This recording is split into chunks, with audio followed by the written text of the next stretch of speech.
대검을 하루 앞둔 국정감사를 하루 앞둔 그 전날 야당 당사의 압수수색을 시도를 합니다. 그리고 바로 오늘이에요.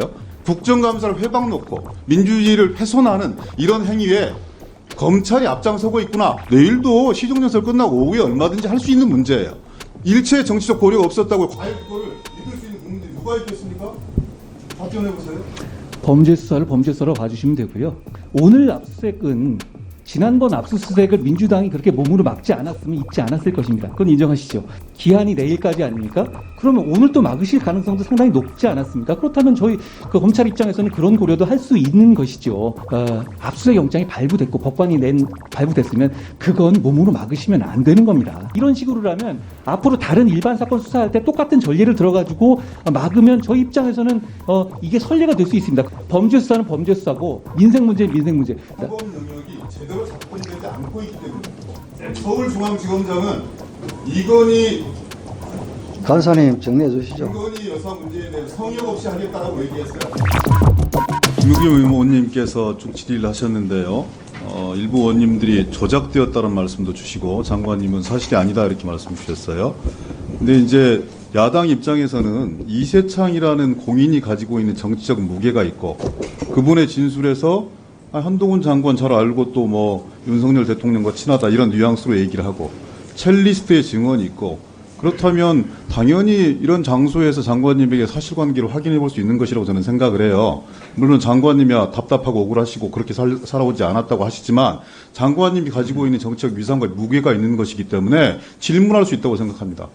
근데 답변이 저는 너무 과하셨다고 생각해요. 저는 왕자를 차지한 사람들은 왕고 안의 무게를 견뎌야죠. 얼마나 힘들고 어려운 과정들을 통해서 거기까지 왔습니까? 그러면 저는 국민들에게 성실하게 답변하시고 말씀하실 의무가 저는 있다고 생각합니다.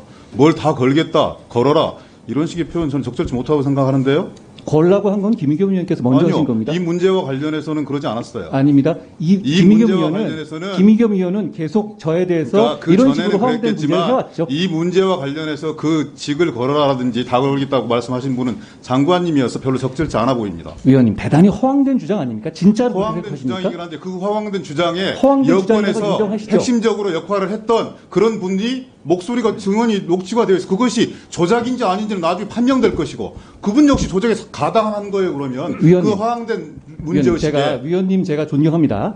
위원님 같으시면 이 정도 아침에 듣고 이 정도 가지고 트시겠어요? 그래서 그런 문제들에 대해서 성실하게 답변할 의무가 있다는 것이고 위원님 그 같으시면 안 모티브 그러시겠죠? 아니 그렇게 말씀 주시지 마시고 그런 동기를 부여한 사람들 중에 여권에서 핵심에 속하는 사람이 관련되어 있고 그분 입에서 그런 얘기가 나왔기 때문에 확인하는 과정은 야당으로서 너무 정상적이라고 생각합니다. 그 사람 저는 처음 거기에 대해서 들어보는데요. 저는 이세창이라는 답변하셔야 될 사람이 이유가 있다고 여권의 생각하는 거예요. 핵심입니까?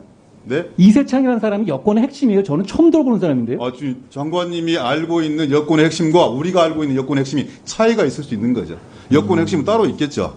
그런 차원의 문제입니다. 저희들이 다 건 게 아니라 그리고 장관님이 다 거신 게 아니라 제가 보기에는 여권에서 장관님한테 다 건 것 같아요.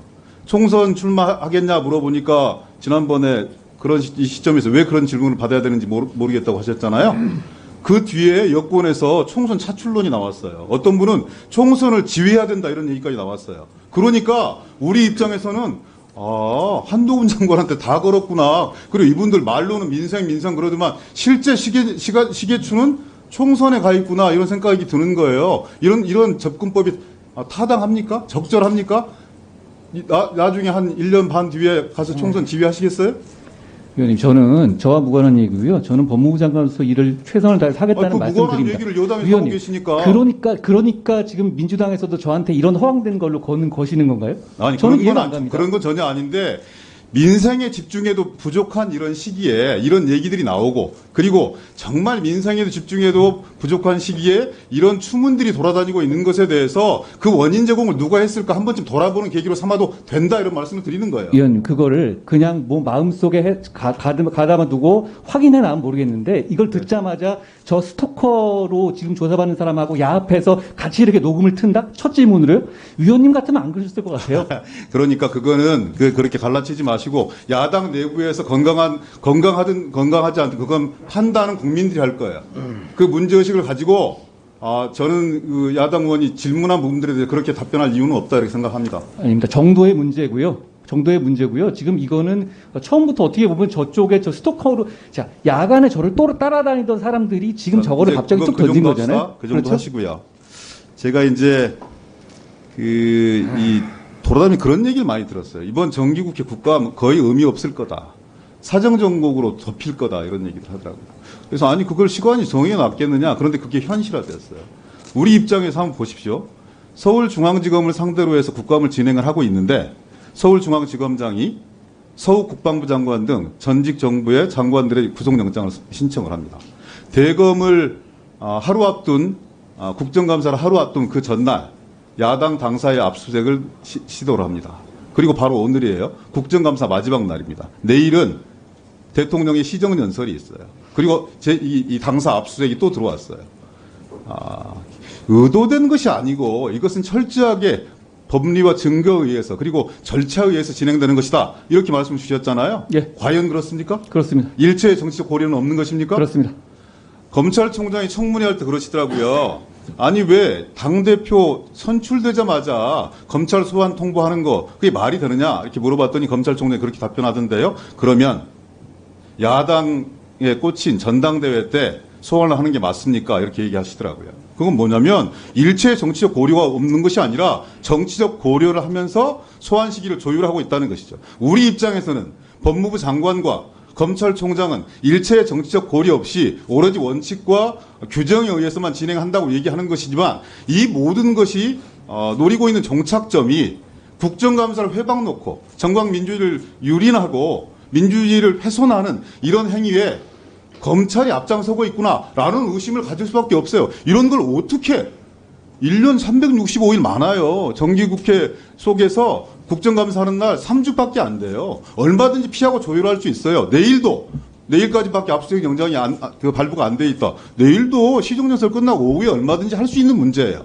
굳이 오늘 이 시점에 야당 당사를 압수수색한 것은 아까 박범기 의원께서 말씀을 주셨듯이 얼마나 지금 민생이 어렵습니까? 회사채 문제 때문에 에고랜 문제 때문에 꽁꽁 자금시장 얼어붙은 것이고 뭐 환율, 금리, 주가 뭐 어느 하나 이 나아진 것이 없는데 이 야당 당사 압수수색으로 인해서 그리고 문재인 정부 장관들에 대한 수사로 인해서 그리고 또한 이재명 대표에 대한 수사로 인해서 일면에서 이런 이 민생이 고통받고 신음받는 이런 부분은 다 사라져버린 거예요.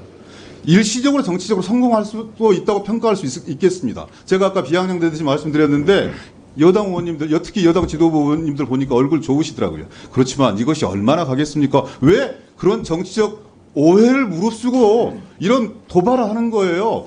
일체의 정치적 고려가 없었다고 과연 그거를 믿을 수 있는 국민들이 누가 있겠습니까? 답변해보세요. 범죄 수사를 범죄 수사로 봐주시면 되고요. 그동안의 흐름을 봤었을 때 시기적으로 이런 식의 수순이 되는 시기가 된 겁니다. 그리고 오늘 압수수색은 지난번 압수수색을 민주당이 그렇게 몸으로 막지 않았으면 있지 않았을 것입니다. 그건 인정하시죠. 그리고 오늘 압수수색을 검찰이 할 때 제가 검찰한테 이거 물어본 건 아닙니다만 기한이 내일까지 아닙니까? 그러면 오늘 또 막으실 가능성도 상당히 높지 않았습니까? 그렇다면 저희 검찰 입장에서는 그런 고려도 할 수 있는 것이죠. 그리고 압수수색 영장이 발부됐고 법관이 발부됐으면 그건 몸으로 막으시면 안 되는 겁니다. 그건 선택의 문제가 아니지 않습니까? 이걸 국민들께서 보고 계시는데 이런 식으로라면 앞으로 다른 일반 사건 수사할 때 똑같은 전례를 들어가지고 막으면 저희 입장에서는 이게 선례가 될 수 있습니다. 그러면 검찰 입장에서 당연히 압수수색 영장을 적법한 방식으로 집행할 수밖에 없는 겁니다. 범죄 수사는 범죄 수사고 민생 문제는 민생 문제. 저희가 지금 예를 들어 스토킹이라든가 소년법이라든가 다른 부분에서 민생 문제에 대해서 소홀히 하고 있지 않습니다. 이 사법 영역은 사법 영역대로 돌아가게 두면 되는 것 같다는 게 제 생각입니다. 사법 영역이 제대로 작동되지 않고 있기 때문에. 자, 편파적이고 일방적으로 작동되고. 정리해 주시죠. 예. 예를 들어서 서울중앙 정리해 주시죠, 간사님. 서울중앙지검장은 이건희 간사님 정리해 주시죠. 김건희 여사 문제에 대해 성역 없이 하겠다라고 얘기했어요. 공소시효 12월 달까지라고 얘기하니까 또 다른 판단이 있을 수 있다고 얘기했어요. 그런 문제들이 성역 없이 국민들 앞에 공평하게 밝혀진다면 이런 부분들을 감수할 수 있습니다. 그렇지만 국민들 누가 보더라도 이건 대단히 일방적이고 편파적이고 보복적인 수사다. 이렇기 때문에 거기에 대한 저항을 하는 것, 그건 야당의 당연한 책무 아니겠습니까? 자, 정리해 주십시오. 영장이 발부된 이상 일단 영장 집행을 몸으로 막는 행위는 이건 헌법 체계 하에서 용납될 수는 없습니다. 그거는 그 정도 이후에 다른 어떤 정치적 주장을 하시는 건 모르겠습니다만 영장 집행을 막으면 안 되죠. 자, 기동민 간사님. 저항하는 건 기본적인 국민들의 법원도 그럼 정치 법원입니까? 자, 법원이 내준 영장